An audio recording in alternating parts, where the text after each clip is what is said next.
नीलम के माता पिता इस दुनिया में नहीं थे, इसलिए वो अपनी बुजुर्ग दादी के साथ रहती थी। नीलम की दादी को अब ठीक से दिखाई नहीं देता था, लेकिन फिर भी वो लोगों के कपड़े सिला करती थी और अपना और नीलम का गुजारा करती थी। इस काम में नीलम भी अपनी दादी का हाथ बटाया करती थी, लेकिन कुछ समय से उसकी दादी की तबीयत पहले से ज्यादा खराब रहने लगी।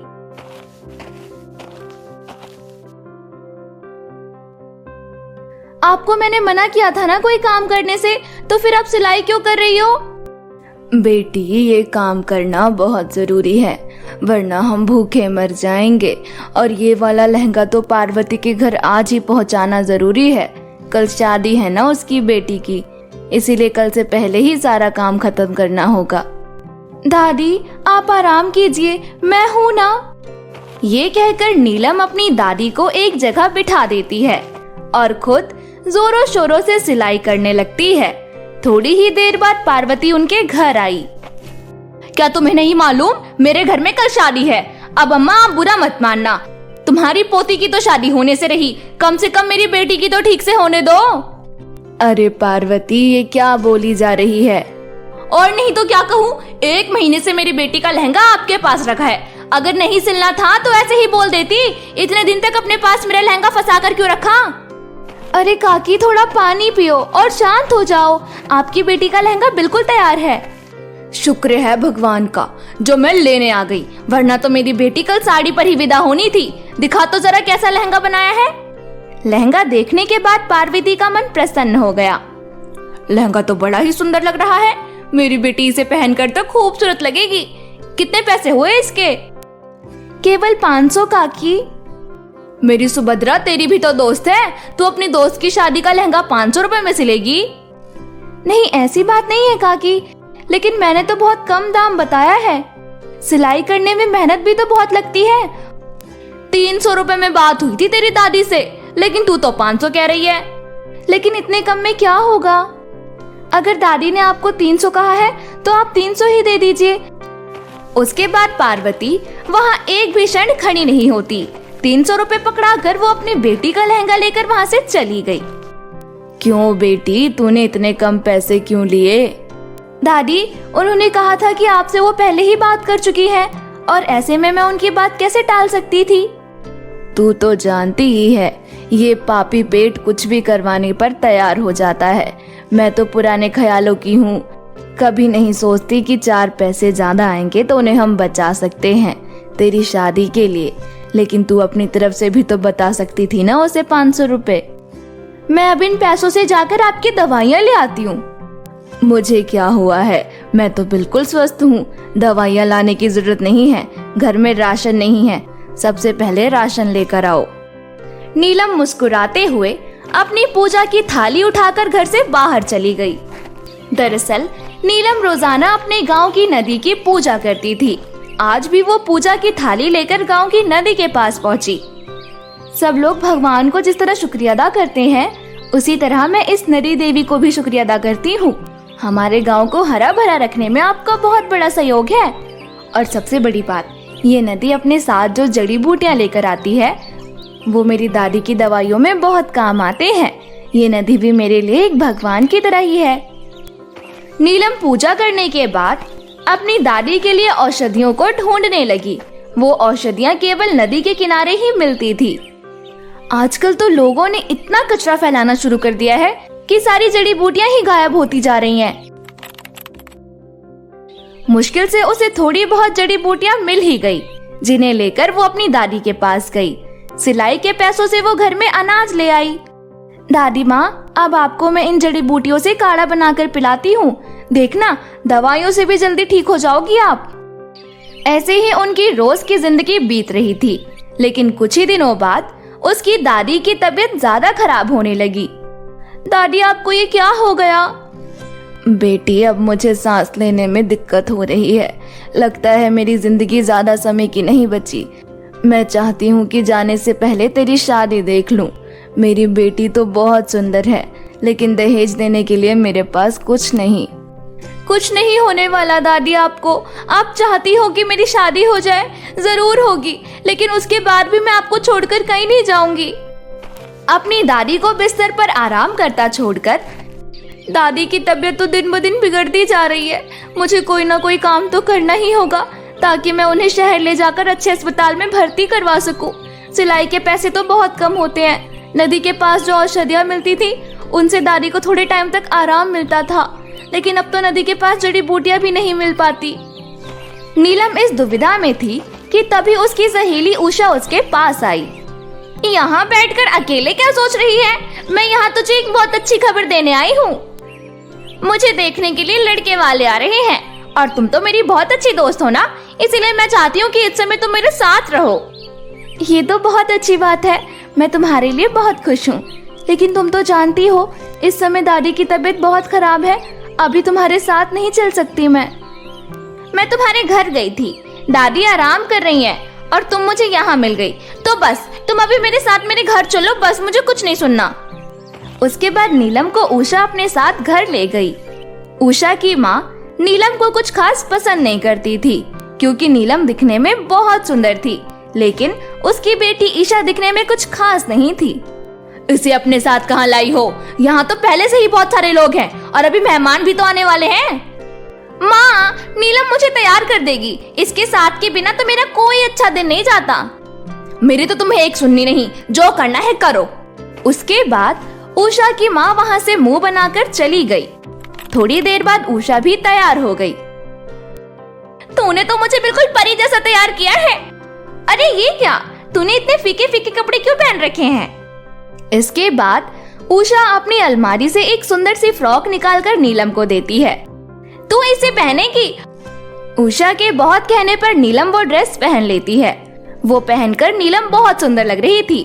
थोड़ी ही देर बाद मेहमान घर पर आ गए। बहन जी, बुलाइए अपनी बेटी को, हम भी तो देखें हमारी होने वाली बहू कैसी दिखती है। इसके बाद प्रभावती उषा को लेकर आती है, लेकिन तभी उसके पीछे पीछे नीलम भी वहां आ गई और सबकी नजरें नीलम पर टिक जाती हैं। उषा को तो कोई देख ही नहीं रहा था। वो मेरी बेटी ये है उषा, पढ़ाई पूरी कर रखी है, बस अभी आप जैसे अच्छे परिवार की देरी है। हाँ बेटा, तुम कौन हो? जी मैं उषा की सहेली नीलम हूँ। तुम्हारे घर में कितने लोग हैं बेटी? सिर्फ मैं और मेरी दादी। हमने तो अपने नुकुल के लिए इस प्यारी सी लड़की को पसंद किया है। प्रभावती जी, आपकी बेटी भी बहुत अच्छी है, लेकिन जैसे मुझे बहू चाहिए वो मुझे नीलम में नजर आ रही है। ये कैसा मजाक है? यहाँ आप मेरी बेटी को देखने आई थी और पसंद कर जा रही हो किसी और मनुष्य को। अरे ये लोग बहुत गरीब हैं, आप लोगों को दहेज में कुछ नहीं दे पाएंगे, ऊपर से इसकी मरीज दादी का खर्चा आपको ही उठाना पड़ेगा। बहन जी, क्या यही संस्कार दिए हैं आपने अपने बच्चों को भी? गरीब है तो क्या हुआ, इंसान का आचरण शुद्ध होना चाहिए। बहुत हो गया, अब यहाँ से हम जा रहे हैं। अच्छा हुआ जो आपके खानदान में रिश्ता तय नहीं हुआ, पता नहीं आज के जमाने में भी कैसी कैसी बातें कर रहे हैं लोग। नीलम बेटा, हम तुम्हारी दादी से मिलने जरूर आएंगे। हम जा रहे हैं यहाँ से प्रभावती जी। ये कहकर वो सब वहाँ से चले गए। देख लिया, मैंने पहले ही कहा था कि तेरी ये कलमुही दोस्त एक दिन तेरा घर जरूर उजाड़ेगी, और देख आज वही बात हो गई। माँ, ये आप क्या बोल रही हो? नीलम मेरी दोस्त है और बुरे वक्त में इससे ज्यादा साथ मेरा किसी ने नहीं दिया। नीलम, मैं तुम्हारे लिए बहुत खुश हूँ। इन सब में मेरी कोई गलती नहीं है उषा, मुझे माफ करना। अगर अनजाने में मुझसे कोई गलती हुई हो तो मैं उस लड़की से शादी नहीं करूंगी, पक्का। खबरदार अगर तुमने ऐसा कहा तो। मुकुल बहुत अच्छा लड़का है, उसकी माँ को तुम शादी के लिए जरूर हाँ करना, समझी? नीलम अपनी दोस्त के घर से जाने लगी कि तभी छत से उषा की माँ उबलता हुआ गर्मा गर्म पानी नीलम के ऊपर फेंक देती है। गरम गरम पानी नीलम के चेहरे पर आ गिरा और नीलम का चेहरा बुरी तरह जल गया। नीलम दर्द से चिल्लाने लगी। माफ करना नीलम, मैं तो कपड़े धोने वाला गर्म पानी बाहर फेंक रही थी, मुझे पता नहीं था कि तुम नीचे हो। माँ, देखकर काम नहीं कर सकती हो क्या? नीलम को बहुत चोट आई है। नीलम ये बात जानती थी कि प्रभावती ने ये सब जानबूझकर किया, लेकिन वो फिर भी शांत होकर वहाँ से चली गई। वो उसी नदी के पास आकर नदी के पानी से अपना मुंह धोने लगी। मेरे चेहरे पर बहुत जलन हो रही है। दादी की दवाइयों के लिए तो मेरे पास पैसे भी नहीं है। अब अपना चेहरा ठीक करने के लिए कहाँ से पैसे लाऊंगी? अब तो मेरी शादी भी पक्की होने जा रही थी। ऐसे चेहरे के साथ मैं क्या मुंह दिखाऊंगी किसी को? और शादी के लिए तो हमारे पास पैसे भी नहीं है। हे भगवान, ये कैसे दिन दिखा रहे हो? तभी नदी से आवाज आई, तुम्हारे इतने सुंदर चेहरे पर ये इतना गहरा दाग? तुम्हें चिंता की जरूरत नहीं है। जो जैसा करता है वो वैसा ही भरता है। प्रभावती के ऐसे आचरण की वजह से ही उसके साथ बुरी चीजें होती हैं। कौन बोला? मैं हूँ नदी, जिसकी तुम प्रतिदिन पूजा करती हो और जिसके पानी से तुम्हें चेहरे पर आराम मिल रहा है। मैं जानती थी कि ये नदी मेरे सारे दुखों को समझती है और आज तो नदी मुझसे बात भी कर रही है। मेरा जीवन तो धन्य हो गया। मैं तुम्हें एक जादुई लिपस्टिक दूंगी। उस लिपस्टिक को लगाकर तुम्हें कष्ट नहीं होगा। उसके बाद नदी के अंदर से एक विशालकाय लिपस्टिक का पेड़ बाहर आया और उस पेड़ पर लिपस्टिक उग रही थी। क्या मैं कोई सपना देख रही हूँ या ये नदी सच में लिपस्टिक का पेड़ उगा रही है? जल्दी से अपनी मनपसंद लिपस्टिक ले लो नीलम। अब तुम्हारी जिंदगी के सारे कष्ट दूर होने वाले हैं। मेरी पूजा करने का कोई ना कोई फल तो तुम्हें मिलना ही चाहिए ना। उसके बाद नीलम फौरन एक जादुई लिपस्टिक ले लेती है। लिपस्टिक को लगाकर तुम जो भी इच्छा मांगोगी वो सच हो जाएगी। उसके बाद नीलम अपने होठों पर जादुई लिपस्टिक लगा लेती है। लिपस्टिक लगाते ही नीलम का चेहरा पहले की तरह सुंदर हो जाता है। ये लिपस्टिक लगाकर तो मेरे चेहरे पर जलन भी नहीं हो रही। मैं तो पहले जैसी दिख रही हूँ। तुम्हारा बहुत बहुत शुक्रिया नदी। इसके बाद नीलम नदी को प्रणाम करके अपने घर गई। उसने देखा कि उसकी दादी की हालत पहले से ज्यादा बिगड़ चुकी है। दादी, आपको क्या हो रहा है? दादी, आप पानी पी लो। लगता है अब मैं जाने वाली हूँ बेटी। आपकी आयु मुझसे भी ज्यादा लंबी है दादी। आप बिल्कुल स्वस्थ हो। नीलम के ऐसा कहते ही मानो हवाओं में कोई जादू हो गया हो। नीलम की दादी को अब पहले से अच्छे से सांस आ रही थी और अब वो बिल्कुल स्वस्थ थी। तेरे कहते ही मैं ठीक हो गई बेटी। अभी तो लग रहा था जैसे यमराज जी दरवाजे पर खड़े हैं। दादी, अब बस मैं यही चाहती हूँ कि मेरी शादी हो जाने के बाद इस घर में आपको कोई तकलीफ ना हो। सारे काम अपने आप हो जाएं इस घर में। आपके आराम की हर चीज मौजूद हो। नीलम के इतना कहते ही उसका घर एक जादुई घर में परिवर्तित हो गया। उस घर में हुक्म देते ही अपने आप सारे काम हो जाते थे। वो घर अब पहले से इतना बड़ा और शानदार था कि रसोई में खाना भी एक हुक्म पर चुटकियों में बन जाता था। तूने तो मुझे जीते जी स्वर्ग दिखा दिया बेटी, लेकिन ये जादू हुआ कैसे? नीलम ने अपनी दादी को सारी बात बताई।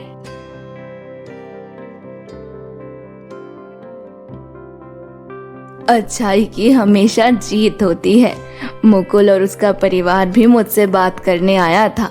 मैंने तो मुकुल को देखते ही शादी के लिए हाँ कर दिया था। अब मेरी बच्ची की अच्छे से विदाई हो जाए, बस मेरी तो यही इच्छा है। और कुछ समय बाद ही नीलम और मुकुल की धूमधाम से शादी हो गई। जादुई लिपस्टिक के पेड़ की लिपस्टिक की वजह से नीलम को ना तो शादी में कोई तकलीफ हुई और ना ही शादी के बाद। अब वो हंसी खुशी अपनी दादी का ख्याल रखते हुए अपने ससुराल में एक अच्छी बहू की तरह रह रही थी। काजल एक छोटे से गांव में अपने माता पिता के साथ रहती थी। काजल अभी बहुत ही छोटी थी कि किसी कारण से उसकी माँ का देहांत हो गया। कुछ समय बाद बड़ों की सलाह से उसके पिता गोपाल ने ऐश्वर्या नाम की एक लड़की से शादी कर ली। ऐश्वर्या की भी एक छोटी सी बेटी थी जिसका नाम टीना था। ऐश्वर्या ने अपनी दोनों बेटियों में कभी भेदभाव नहीं किया और उन्हें किसी चीज की भी कमी नहीं होने दी। धीरे धीरे समय बीत रहा था और दोनों बेटियां बड़ी हो रही थी। टीना दिखने में बहुत ही सुंदर थी, वहीं दूसरी और काजल दिखने में कुछ खास नहीं थी। साथ ही उसका रंग भी सांवला था। एक दिन अचानक बीमारी के कारण गोपाल की भी मृत्यु हो गई।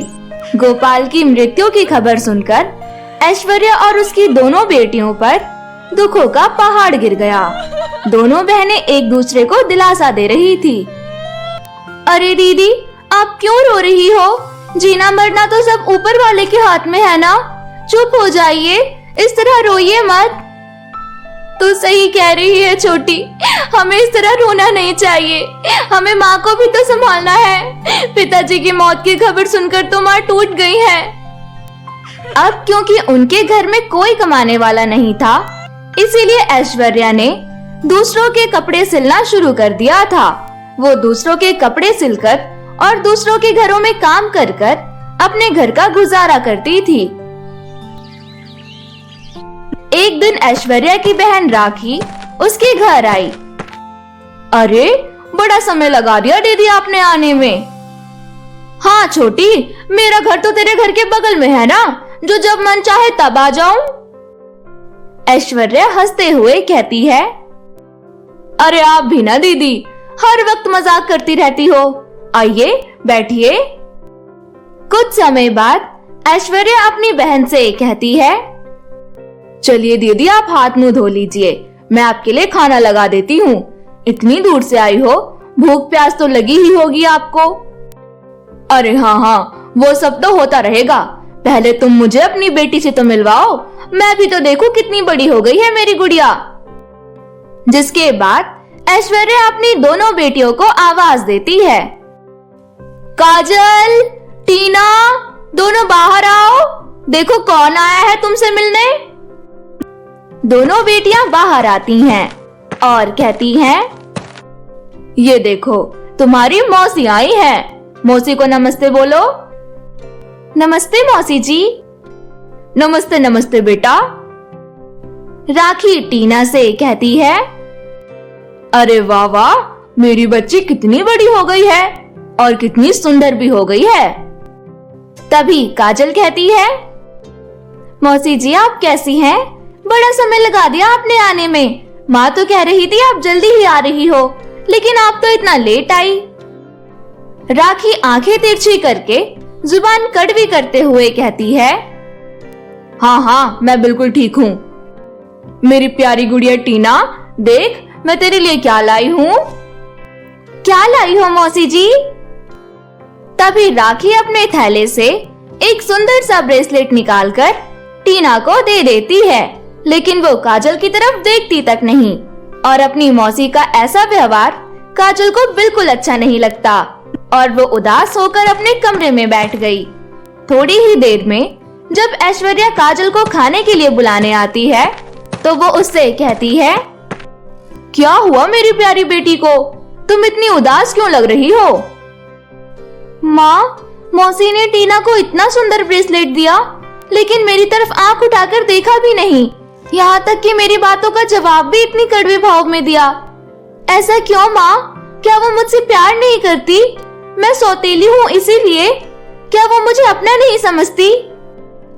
अरे मेरी प्यारी गुड़िया, तुम ऐसा क्यों सोच रही हो? ऐसा कुछ नहीं है।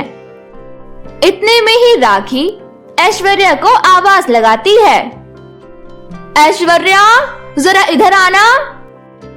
राखी की आवाज सुनकर ऐश्वर्या तुरंत अपनी बहन के पास पहुंचती है। क्या हुआ दीदी, कहिए, आपको कोई काम है क्या? देख नहीं रही, कहीं भी जाती है तो पीछे पीछे उस काला टीका को उठा लाती है। ऐसे लोगों में तेरी बेइज्जती नहीं होगी क्या? आप ये क्या बात कर रही हैं दीदी? काजल कोई काला टीका नहीं है, वो मेरी बेटी है। मैं उसे छोड़कर कहाँ जाऊंगी? और मेरे सिवा उसको देखने के लिए है ही कौन? देख ऐश्वर्या, उसका बाप मर गया है और उसकी माँ भी मर गई है, और ऊपर से वो तेरी सौतेली बेटी है। कल को तो उसकी भी शादी करनी होगी ना, तो तू कैसे करेगी? तेरे सर पर तो इतना खर्चा आ जाएगा। अरे हमारी टीना की भी शादी की उम्र हो गई है, ऊपर से वो इतनी सुंदर है। उसकी शादी के लिए भी तो कोई अच्छा लड़का ढूंढना है, और अच्छा लड़का ढूंढेंगे तो दहेज भी देना पड़ेगा। ऐसे में तू उस कलमुही की शादी का खर्चा कैसे उठाएगी, बता मुझे। लेकिन दीदी वो, तू चुप कर, मैं तुझसे कह देती हूँ, उस लड़की से तू ज्यादा अपनापन मत दिखा, समझी मेरी बात? उससे बस अपना काम निकलवाना सीख। मेरी बातों पर जरा गौर करियो, और मैं क्या कहना चाहती हूँ उसे समझ। राखी इतना कहकर वहाँ से चली जाती है, और राखी की बातें ऐश्वर्या के सर पर चढ़ जाती हैं। कुछ दिन बाद राखी अपने घर वापस चली जाती है। राखी के जाने के बाद ऐश्वर्या का व्यवहार अपनी दोनों बेटियों के प्रति बदल गया। एक दिन वो चिल्लाकर काजल को आवाज लगाती है, काजल। जी माँ, कहिए।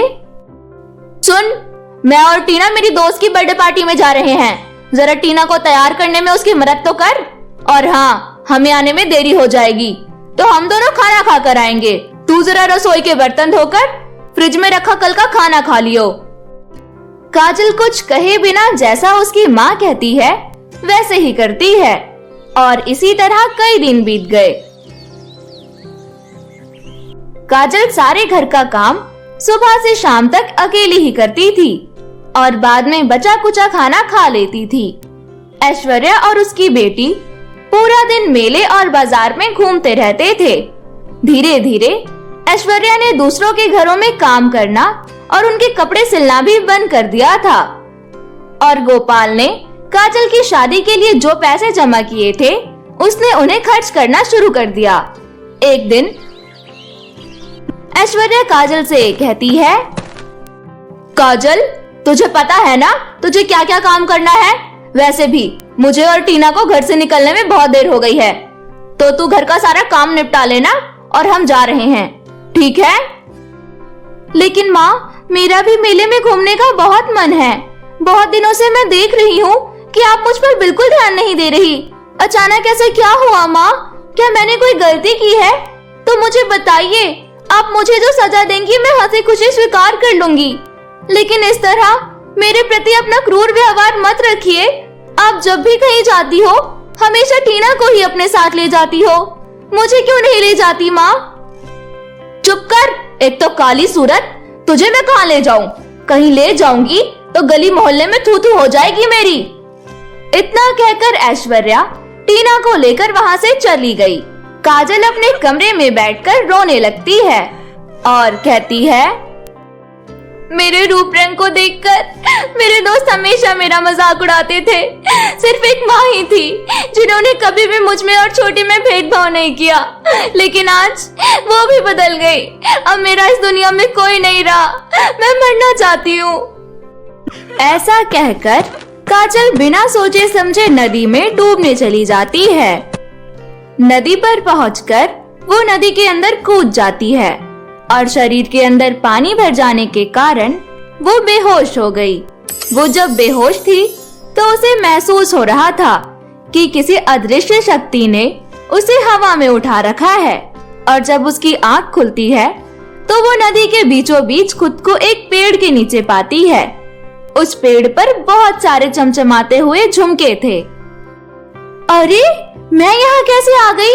मैं तो नदी में कूद गई थी ना, तो फिर मैं नदी के बीचों बीच कैसे आ गई? और ये पेड़, ये इतना चमचमा क्यों रहा है? और इस पेड़ के ऊपर फल और सब्जियों के बदले ये झुमके क्यों लगे हुए हैं? ये कैसे संभव हो सकता है? काजल ये कह ही रही थी कि तभी उसके सामने एक परी प्रकट हुई। तुम नदी में कूद गई थी, इसीलिए मैंने तुम्हारी जान बचाई। लेकिन क्या मैं तुम्हारे नदी में कूदने की वजह जान सकती हूँ? ऐसा क्या कारण था जो तुम अपनी जान देने चली गई? इसके बाद काजल रोते हुए अपनी सारी बात परी को बताती है। रोना बंद करो मेरी बच्ची, चुप हो जाओ। ये कहकर परी पेड़ के जादुई झुमके उतारकर काजल को देती है और कहती है, ये लो बेटी, इन झुमकों को पहनते ही तुम्हें सब समझ आ जाएगा। इतना कहकर परी काजल के सर पर हाथ रखती है और जब काजल की आंखें खुलती है तो वो खुद को अपने कमरे में अपने बिस्तर पर पाती है। क्या मैं कोई सपना देख रही थी? कुछ समय पहले तक तो मैं एक परी के साथ थी और अचानक मैं अपने कमरे में कैसे आ गई? मुझे कुछ याद क्यों नहीं आ रहा? तभी काजल देखती है कि उसके हाथ में वही झुमके हैं जो परी ने पेड़ से उतारकर उसे दिए थे। ये झुमके मेरे हाथ में हैं। ये हो क्या रहा है? मुझे कुछ समझ क्यों नहीं आ रहा? इसके बाद काजल उन जादुई झुमकों को पहन लेती है। जादुई झुमके पहनते ही काजल का रंग बहुत गोरा हो जाता है। वो बिल्कुल अप्सरा जैसी सुंदर हो जाती है। इतने में ही टीना काजल के कमरे में आ जाती है। काजल को इस रूप में देखकर टीना को अपनी आंखों पर यकीन ही नहीं हो रहा था। दीदी, क्या ये आप हो? हाँ बहन, मैं ही हूँ। दीदी, आप तो बहुत सुंदर लग रही हो। मुझे तो अपनी आंखों पर यकीन ही नहीं हो रहा। दोनों बहनों की आवाज सुनकर ऐश्वर्या वहां आती है। क्या हुआ तुम दोनों को? इतना शोर क्यों मचा रही हो? तभी वो काजल को देखती है। काजल को देखकर उसकी आंखें खुली की खुली रह गई। काजल, तू इतनी सुंदर कैसे हो गई? तभी काजल अपनी माँ को सारी बात बताती है। जब ऐश्वर्या को ये पता चलता है कि ऐश्वर्या के कारण काजल ने आत्महत्या करने की कोशिश की, तब उसे अपने किए पर बहुत शर्मिंदगी महसूस होती है और वो काजल से कहती है, मुझे माफ कर दे मेरी बेटी। मेरी वजह से तू आत्महत्या करने चली गई थी। मैंने कितना बड़ा पाप कर दिया। अगर आज तुझे कुछ हो जाता तो मैं जिंदगी भर खुद को माफ नहीं कर पाती। बचपन से आज तक मैंने तुम दोनों में कभी कोई भेदभाव नहीं किया था, लेकिन एक दिन किसी पराये की बातों में आकर मैंने तुझे खुद से अलग कर दिया और पराया समझने लगी। खुद को तेरी माँ कहते हुए मुझे बहुत शर्म आ रही है।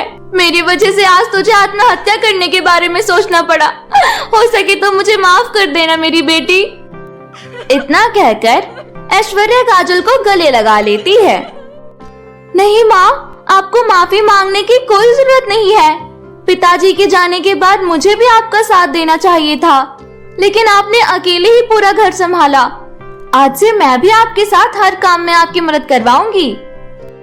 अब वास्तव में मेरी दोनों बेटियां बड़ी हो गई हैं। मुझे तुम दोनों से बहुत प्यार है।